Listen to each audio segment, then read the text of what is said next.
हाय नमस्कार। फिर से भाई निफ्टी इज़ बैक एट 20,000।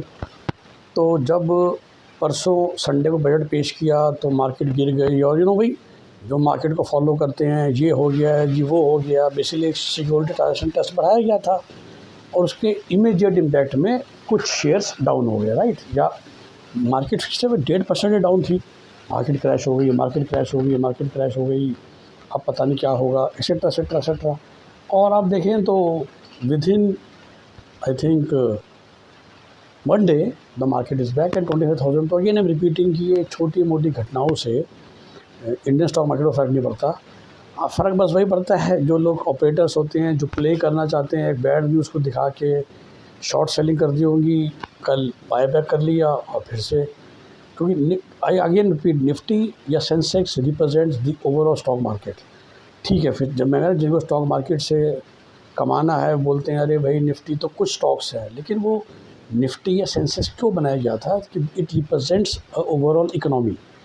अब उसके अलावा आपने शेयर्स ले रखे हैं जो कि आपके डाउन जा रहे हैं, नीचे जा रहे हैं, मार्केट मरी पड़ी है। तो इस वजह से मरी पड़ी है कि आपने झांट के वही शेयर चुने ना, बिकॉज आप तो हर महीने 10% या एक साल में 30% 40% का रिटर्न एक्सपेक्ट कर रहे हो।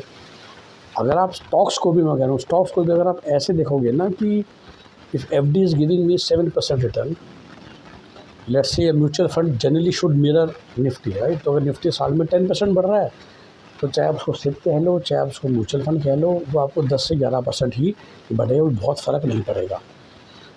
Bye picking the right stocks you might get a annual return of 15%। तो फ़र्क सारा किस में है, एफडी का 7% वीज़ा वीज़ म्यूचुअल फंड्स का 10 से 11%। और if you are able to pick right stocks on a overall perspective 15%।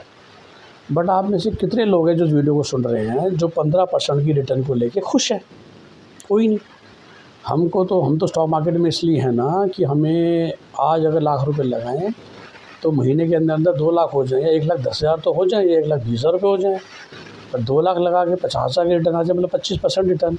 So then you pick up stocks, वो देख दाख के कि ये तो बहुत बढ़ गया है रिसेंटली, तो इसको ले लो, ये अभी चाल में चल रहा है, ये 30% बढ़ा है पिछले 6 महीने में, तो अब दोबारा बढ़ेगा 30%।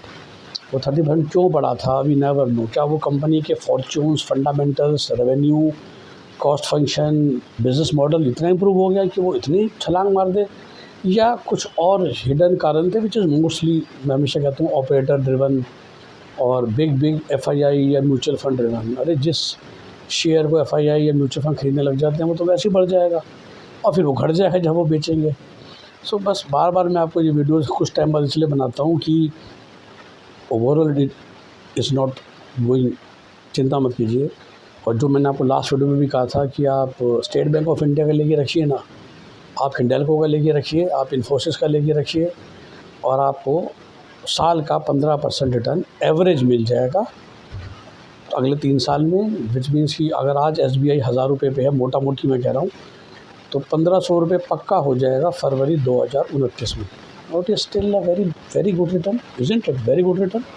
उससे पहले भी हो सकता है, ये भी हो सकता है कि बीच में एक बार गिर के शायद 980 पे आ जाए, फिर फ़िलहाल 1026 का रेट चल रहा है तो, लेकिन 1,500 रुपये हो जाएगा 3 साल में। बट ये आपको मज़ा नहीं आएगा एसबीआई। आपको मज़ा आएगा अगर कोई आपको टिप दे या आपको बताए कि भैया एक छोटा सा कहीं से शेयर ढूंढा है, वो ख़रीद लो जी। है जो small cap to mid cap है, मुश्किल से जिसका मार्केट कैप ही 10-12 हज़ार करोड़ है, 8,000 करोड़ है, 2,000 करोड़ है, 3,000 करोड़ है, वो ख़रीद लो जी। और उसमें 100 रुपये का शेयर ना 150 रुपये का हो जाएगा, 1,000 का 15 हो जाएगा एक साल में। हमें वो ख़रीदने हैं, और वो ख़रीदते हैं तो इसलिए जब वो डूबते हैं, क्योंकि वो फंडामेंटल तो कंपनी के पास है नहीं। अरे गूगल जैसी कंपनी का पी तो 25-30 चलता है, और ये कंपनियां लेके बैठी होती हैं 70-70 का पी, और हम कह रहे हैं कि इनको ख़रीद लो।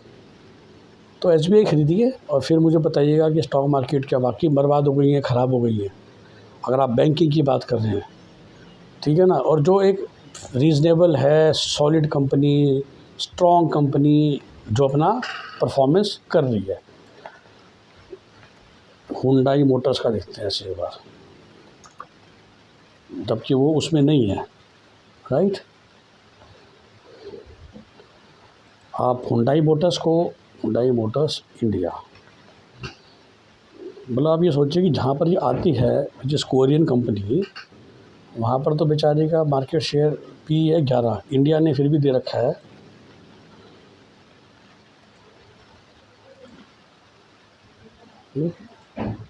हुंडई मोटर्स का इस समय शेयर है 2200 रुपये, ठीक है ना। आई गारंटी यू, नहीं, क्योंकि ये और मारुति सेम ही चल रहे हैं, so both are actually valued perfectly well, ठीक है ना। तीसरी स्टेबल कंपनी, लेट्स अगर मैं, हाँ, सो ऑल दी, देखिए all the major auto companies Mahindra, Maruti, Hyundai are more और less at equal valuation as of now, okay. So I think the only undervalued stock right now in this segment is Tata Motors, या मैं कहूँगा Hero MotoCorp, two wheeler segment में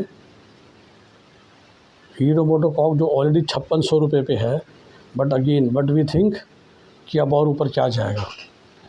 तो I have to give you a tip, SBI मैंने बोल दिया, auto sector में आप हीरो मोटोकॉर्प लीजिए जो अपनी हीरो की मोटरसाइकिल्स बनाते हैं, और आज वो शेयर 5600 रुपये पे है, और we will talk about percentage, right. तो एग्जैक्टली 3 साल बाद ही आज शेयर आपको भी 9000 रुपये मिलेगा, मतलब you will get 50% growth total. तो 5600 का 50% 2800 रुपये पकड़ के भाई 9000 रुपये। तो SBI 2029 फरवरी में 1500 रुपये, हीरो मोटोकॉर्प फरवरी 2029 में 3 साल बाद 9000 रुपये।